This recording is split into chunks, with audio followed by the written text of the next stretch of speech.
চারাটা আমার বোনের বাসা থেকে এনেছিলাম। তো আমি ভাবছি এটা হয়তো মরে গিয়েছে বা আর হবে না।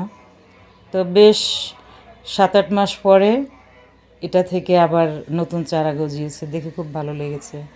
আর এটা হচ্ছে জাহাঙ্গীরনগর বিশ্ববিদ্যালয় থেকে গত বছর এনেছিলাম তিরিং বিরিং গাছ। সেই তিরিং বিরিং গাছে আবার এবছর একটা কলি ফুটেছে। আর এই গাছগুলো এত সুন্দর হয়েছে, বর্ষার পানি পেয়েছে। বা আমি আসলে কোনো সার ইউজ করি না আমার গাছে।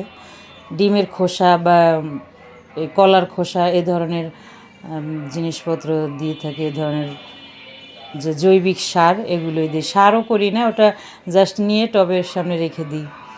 আর এই যে দেখেন আমার এই ফুলগুলো সারা বছর ফোটে, ভালোই লাগে। কোনো গন্ধ নেই, কিন্তু সুন্দর রং, এবং সারা বছর 2-4টা করে ফুটতে থাকে।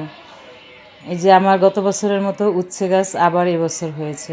এগুলোকে সেই ছোট ছোট উচ্ছে নাকি বুঝতে পারছি না, উচ্ছেই হবে, কারণ আমরা বড় যে করলা বলে ওটা আসলে তেমন খাওয়া হয় না। আর এই যে দেখেন আমার বেলি ফুলের গাছের গোড়ায় ওই উচ্ছে গাছটা হয়েছে। আর এখানে ডিমের খোসা, কলার খোসা এগুলো দিয়ে রেখেছি। আর এটা হচ্ছে আমার লেমন গ্রাস গাছ।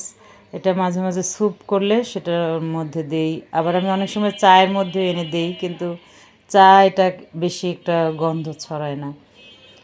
লেমন গ্রাস এই গাছের সুঘ্রাণটা এতই মোহনীয়, লেবুর মতো সুন্দর একটা স্মেল, খুবই ভালো লাগে। এটা দেখতে অনেকটা একদম ধান